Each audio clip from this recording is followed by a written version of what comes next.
Hey guys, and welcome to Teamly update number 10.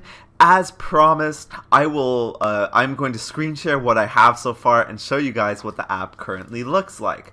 So let's get started. So as you can see here, I pretty much have my web page. By the way, just as a disclaimer, the UI and stuff like that is definitely not in its final state. I'm just creating all the functionality while my partner works on things like the UX and how we actually want the UI to show. So our MVP is going to look completely different from this, but let's get into it. So you can see here, I can go to the login page, for example, and I can continue with Discord. And as you can see, I have the option to authorize my Discord. So that's the actual Discord auth API, and then once I'm logged in, it will pretty much bring me to my profile page. So it's like, hey there, ADOC, here are your teams, and right now I currently have just random default team. And what I can do is I can click here and I can create a team, and let's call this team like YouTube test.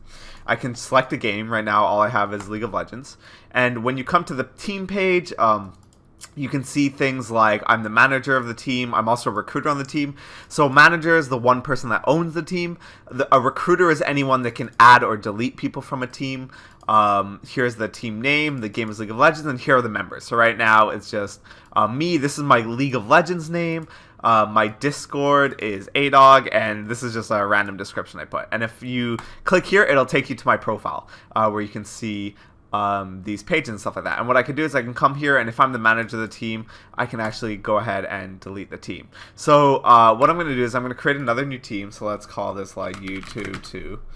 And I'll log out. So I'll copy the team's URL and I'll log out.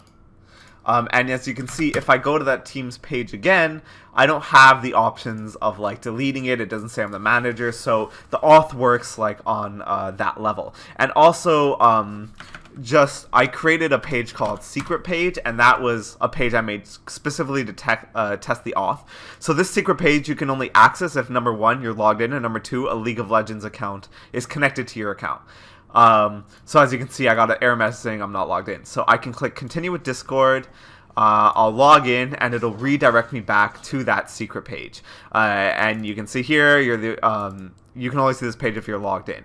And I was testing out the snack bar stuff, so like I can click these to create like an error snack bar, an info warning snack bar, all of that stuff. I can go to my profile, and that's what I have so far. Right now, I'm finishing up the team functionality on the back end, so the ability to invite people to the team via either going to their profile and clicking, like invite, or inviting people through a link, being able to accept the invites, being able to add players, kick players from the team, and being able to leave a team as a player. And then once all of those endpoints are done, I'll be putting it pretty much, adding the UI scaffolding to do it. It's going to get a bit more tricky because I'll need like another Discord account to play around with, so I'll have to be constantly logging in and out of my Discord accounts, testing things out. But that's where I am so far, and I'm pretty happy with it. I think it doesn't look too spectacular on the front end, like I said, but I'm really happy with how everything's turned out so far. And yeah, that is today's update. I'll see you guys on Monday.